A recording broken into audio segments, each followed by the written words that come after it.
ಆತ್ಮೇರೆ ನಮಸ್ಕಾರ. ನಾನು ನಿಮ್ಮ ಕಾಸಿಂ ಮಲ್ಲಿಗೆ ಮಡುವು. ವಾರಕ್ಕೊಂದು ಕಗ್ಗ ಈ 133ನೇ ವಾರದ ಸರಣಿಗೆ ಆತ್ಮೀಯ ಸ್ವಾಗತ. ಮೊನ್ನೆ ಗುಂಡಪ್ಪನವರು ಏನು ಹೇಳ್ತಾ ಇದ್ದಾರೆ ಬನ್ನಿ ಕೇಳೋಣ. ದೇವಾಂಶ ಪಶ್ವಂಶಗಳ ಗಂಟು ಮಾನುಷತೆ. ದೇವಾಂಶ ಪಶು ಅಂಶಗಳ ಗಂಟು ಮಾನುಷತೆ. ಧೀ ವಿಮರ್ಶೆಯಿನೊಂದ ಸತ್ಕರಿಸಿ ಬಳಸಿ. ಧೀ ವಿಮರ್ಶೆಯಿನ್ವೊಂದ ಸತ್ಕರಿಸಿ ಬಳಸಿ.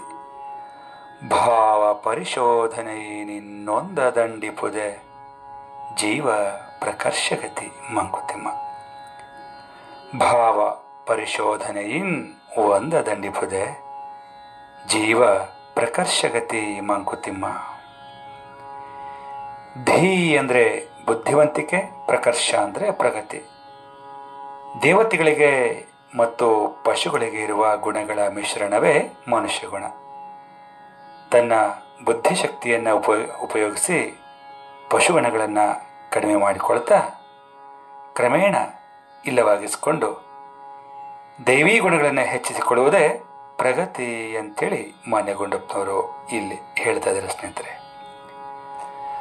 ತನ್ನ ಜೀವನವನ್ನು ಸುಂದರವಾಗಿ ರೂಪಿಸಿಕೊಳ್ಳೋದಕ್ಕೆ ಅನುಕೂಲವಾಗುವಂತೆ ಮನುಷ್ಯನಿಗೆ ಬೇರೆ ಪ್ರಾಣಿಗಳಿಗಿಂತ ಹೆಚ್ಚು ಬುದ್ಧಿಶಕ್ತಿಯನ್ನು ಆ ಭಗವಂತ ಕೊಟ್ಟಿದ್ದಾನೆ.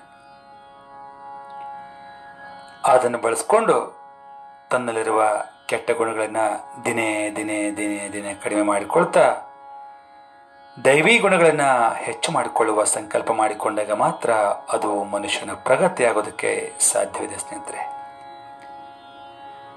ಮನುಷ್ಯನಲ್ಲಿರುವ ಕ್ರೂರತನ ನಾಶವಾದಾಗ ಮಾತ್ರ ಮನುಷ್ಯನಾಗಿರೋದಕ್ಕೆ ಸಾಧ್ಯ. ಆದರೆ ಈಗಿನ ಸ್ವಾರ್ಥ ಪ್ರಪಂಚ ನೋಡಿದಾಗ ಬಹಳ ದುಃಖವಾಗ್ತದೆ, ಬೇಸರ ಆಗ್ತದೆ, ವ್ಯಥೆ ಆಗ್ತದೆ. ಇದೆಲ್ಲ ಸಾಧ್ಯನಾ ಅನಿಸುತ್ತೆ.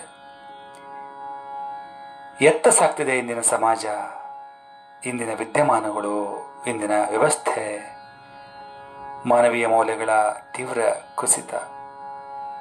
ಈ ಎಲ್ಲವನ್ನ ನೋಡಿದಾಗ ಬಹಳ ದುಃಖವಾಗ್ತದೆ. ಸ್ನೇಹಿತರೆ, ನಾವೆಲ್ಲರೂ ನಿಜವಾಗಲೂ ಕೂಡ ಆತ್ಮಾವಲೋಕನ ಮಾಡಿಕೊಳ್ಬೇಕಾದ ಅಗತ್ಯ ಖಂಡಿತ ಇದೆ.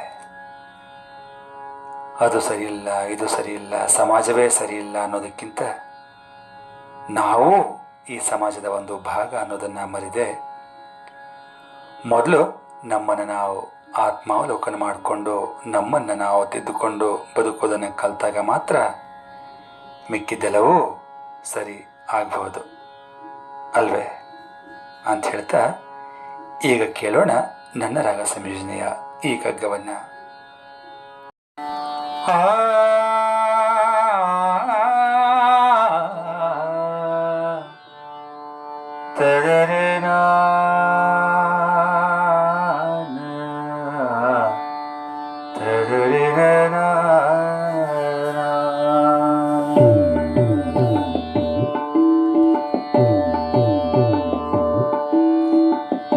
ದೇವಾಂಶ ಪಶ್ವಂಶಗಳ ಗಂಟು ಮಾನುಷತೆ.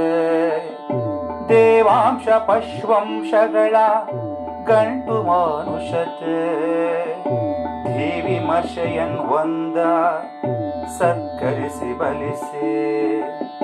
ಧೀ ವಿಮರ್ಶೆಯನ್ ಒಂದ ಸತ್ಕರಿಸಿ ಬಲಿಸಿ. ಭಾವ ಪರಿಶೋಧನೆಯ ಇನ್ನೊಂದ ದಂಡಿಪುದೆ. ಭಾವ ಪರಿಶೋಧನೆಯ ಇನ್ನೊಂದ ದಂಡಿಪುದೆ. ಜೀವ ಪ್ರಕರ್ಷಗತಿ ಮಂಕುತಿಮ್ಮ.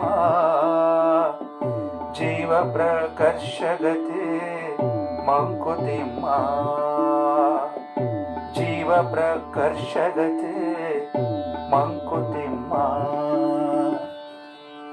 ಜೀವ ಪ್ರಕರ್ಷಗತಿ ಮಂಕುತಿಮ್ಮ. ಧನ್ಯವಾದಗಳು. ನಮಸ್ಕಾರ.